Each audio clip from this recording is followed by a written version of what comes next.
UAE के number 1 Hindi channel UAE Hindi news में आपका स्वागत है। यूएई की और देश दुनिया की सारी बड़ी खबरों को हिंदी में जानने के लिए हमारे चैनल यूएई हिंदी न्यूज को जल्दी से सब्सक्राइब कर लें और बेल आइकॉन को दबाना न भूलें ताकि हर वीडियो की नोटिफिकेशन आपको मिले सबसे पहले।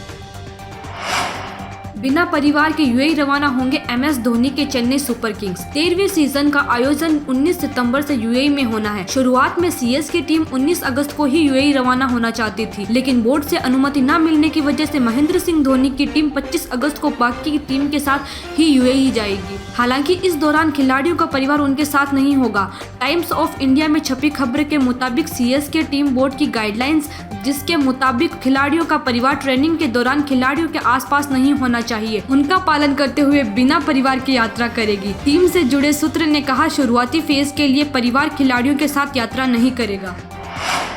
बीसीसीआई का दावा, यूएई में आईपीएल कराने की सैद्धांतिक मंजूरी मिली। बीसीसीआई को इस साल आईपीएल यूएई में कराने की मंजूरी मिल गई। इसी के साथ 8 फ्रेंचाइज टीमों ने अपने खिलाड़ियों और सहयोगी स्टाफ के लिए कोविड-19 जांच प्रोटोकॉल और सेल्फ आइसोलेशन शुरू करके अपनी तैयारियां शुरू कर दी है। बीसीसीआई के एक सूत्र ने पीटीआई से कहा कि लिखित में मंजूरी अगले कुछ दिनों में कभी भी मिल सकती है। शीर्ष सूत्र ने कहा कि हमें सैद्धांतिक रूप से मंजूरी मिल गई है और लिखित में मंजूरी कभी भी मिल जाएगी। ज्यादातर फ्रेंचाइजी बीसीसीआई के आदेश के अनुसार 20 अगस्त के बाद बेस के लिए रवाना होंगी।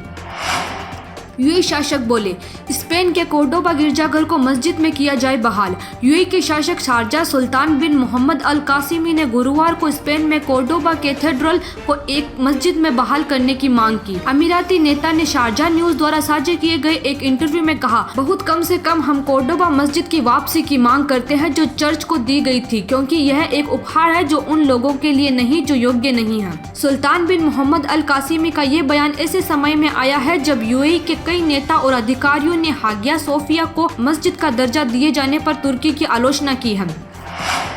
यूएई से 182 प्रवासी भारतीयों को लेकर वाराणसी बाबतपुर एयरपोर्ट पहुंचा चार्टर विमान। बाबतपुर के लाल बहादुर शास्त्री अंतर्राष्ट्रीय हवाई अड्डे पर शुक्रवार को यूएई से 182 प्रवासी भारतीयों को लेकर स्पाइस जेट एयरलाइंस का विमान पहुंचा। विमान से आने वाले सभी यात्रियों की मेडिकल जांच की गई और कोविड-19 के बचाव से संबंधित आवश्यक दिशा निर्देश दिए गए। जानकारी के अनुसार स्पाइस जेट एयरलाइंस का चार्टर विमान SG9270 यूएई के रास अल खेमा इंटरनेशनल एयरपोर्ट से गुरुवार को रात्रि 11:40 बजे उड़ान भरा, जो शुक्रवार को सुबह 5 बजे वाराणसी एयरपोर्ट उतरा। विमान एयरपोर्ट पर उतरने के बाद 10-10 यात्रियों का समूह बनाकर उनको विमान से बाहर निकाला गया और टर्मिनल भवन में प्रवेश से पहले थर्मल स्क्रीनिंग की गई।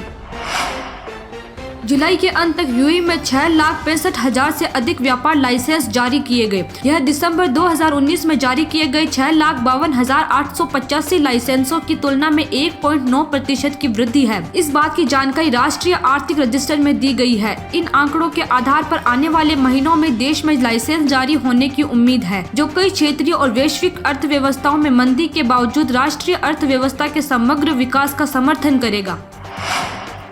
दुबई में लापता भारतीय प्रवासी का शव मिला। दुबई में अप्रैल से ही गायब 54 वर्षीय एक भारतीय प्रवासी का शव बरामद किया गया है। मीडिया की एक रिपोर्ट में शुक्रवार को यह जानकारी दी गई है। गल्फ न्यूज में प्रकाशित रिपोर्ट के अनुसार केरल के श्रीधरन देव कुमार 28 अप्रैल से लापता थे। वह दुबई में कार किराए पर देने वाली एक कंपनी में सुपरवाइजर थे। दुबई के सामाजिक कार्यकर्ता नसीर वतनपल्ली ने कहा कि पिछले महीने एक शव बरामद हुआ था, लेकिन शव की स्थिति खराब हो चुकी थी। बाद में डीएनए सहित विभिन्न जांच से शव की पहचान हो सकी और पता लगा कि वह शव देव कुमार का ही था।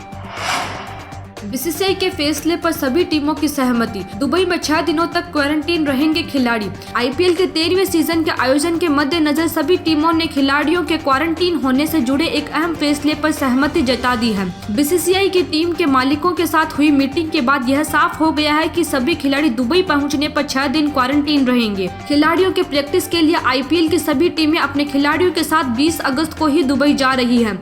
यूएई की ऐसी ही बड़ी खबरों को हिंदी में जानने के लिए आप इस चैनल को सब्सक्राइब करना न भूलें। कमेंट सेक्शन में अपनी राय जरूर दें। धन्यवाद।